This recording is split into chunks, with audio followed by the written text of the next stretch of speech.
Today I'm going to show you knitting in the round using two circulars.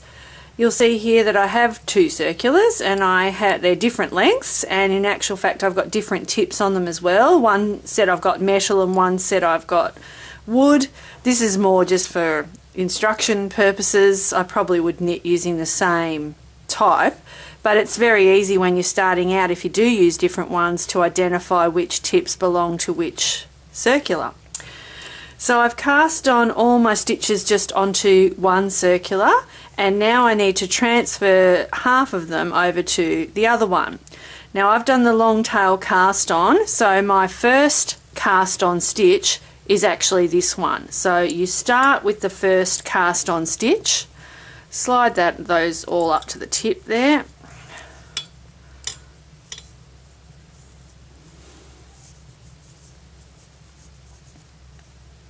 And then I'm just going to slip them to the other needle.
So there's the stitches that I've cast on onto the cables.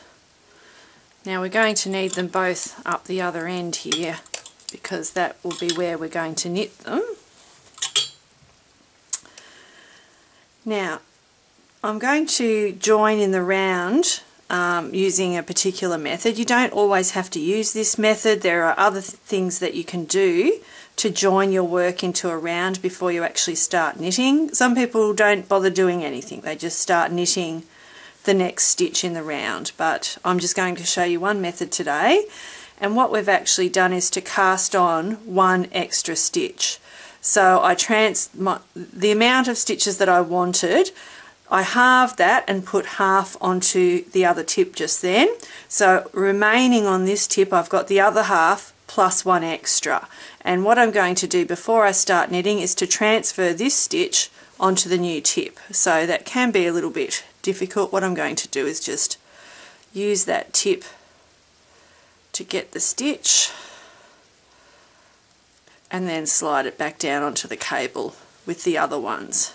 So now these are sort of joined even though we haven't actually started knitting yet. So now what we need to do, don't want to knit with our tail, we're going to knit these stitches here using this tip, so we need to slide those up onto the circular tip. And now, oops, I think I've twisted those, so just be careful that you don't twist your stitches. Yep, that's right, make sure the cast on edge is all in the middle. Alright, so now I'm going to knit these stitches here. Now to do that I have to get the other end of the same tip that I'm using. So I know that if my stitches are on the metal, I have to get the metal of the other end to do the knitting of these stitches. Now because we had that one extra stitch, just to cement the join, the first stitch that I'm going to do is knit two together to just cement that join. And actually I really need to put those other stitches down onto the cable to make it easy for myself.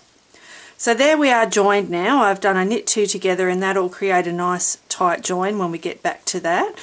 Now I'm just going to continue in my pattern, knitting all the stitches on this silver tip here, using the other end of the same cable. So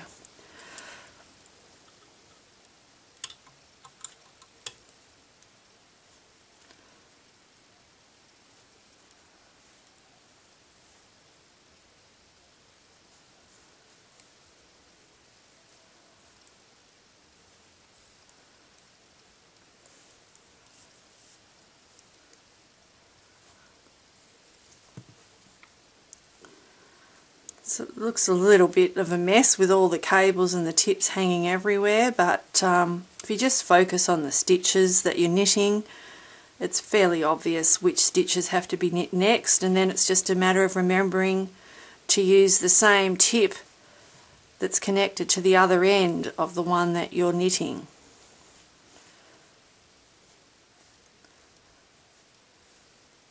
So as is sometimes described, you have one set that is active and the other one that is dormant or sleeping or not active, and then you just alternate. So this is the active one, and after I finish knitting these stitches, this will become the non-active one and we'll use the other set, and it's just going back and forth, back and forth.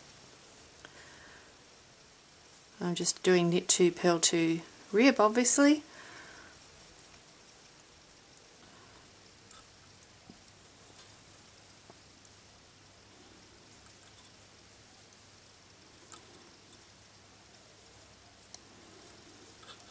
Okay, so that's all the stitches knit onto the metal tips. They'll go down onto their cable now, and these are the other stitches, so they'll come up to their tip, and now I'm using the wood.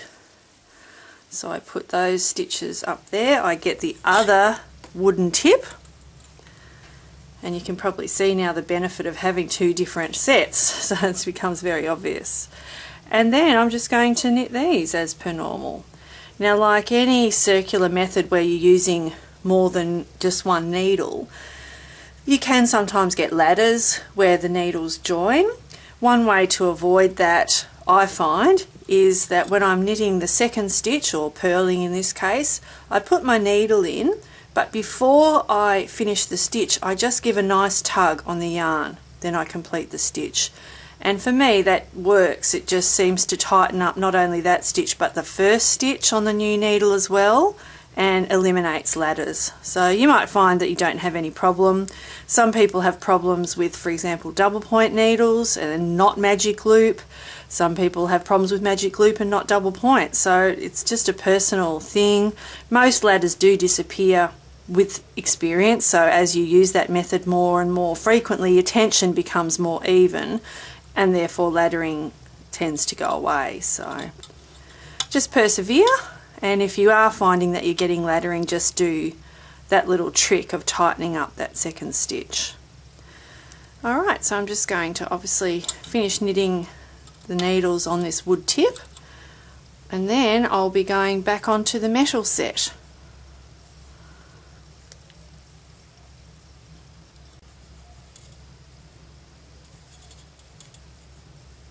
Nearly there.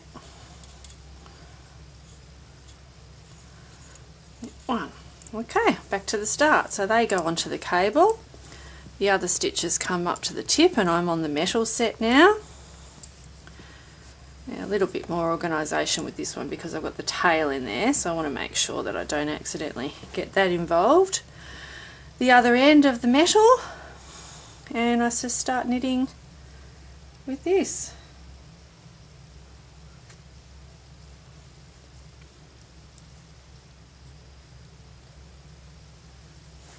That tip out of the way, and there I go again. And once again, the second stitch, I put my needle in, give a nice tug, and then finish the stitch. So keep going that way in your rib. Just make sure, the main thing is to make sure that you've got the same set when you're doing your knitting and changing from one needle to the other.